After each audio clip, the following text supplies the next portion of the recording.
యావత్ భారతదేశం వరద తాకిడికి చిన్నాభిన్నమై అల్లకల్లోలంగా ఉంది.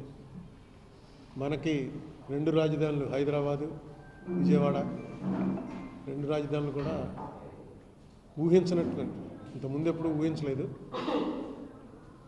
విజయవాడ అయితే అసలు ఈ ఫోటోలు అవి చూస్తుంటే కళ్ళమని నీళ్ళు వస్తున్నాయి. విజయవాడలో కూడా కొండ చర్యలు పడిపోయే పరిస్థితి ఉంది. ఈ రాబోయే రోజుల్లో దీనికి శాశ్వత పరిష్కార మార్గాలు అన్వేషించక తప్పదు.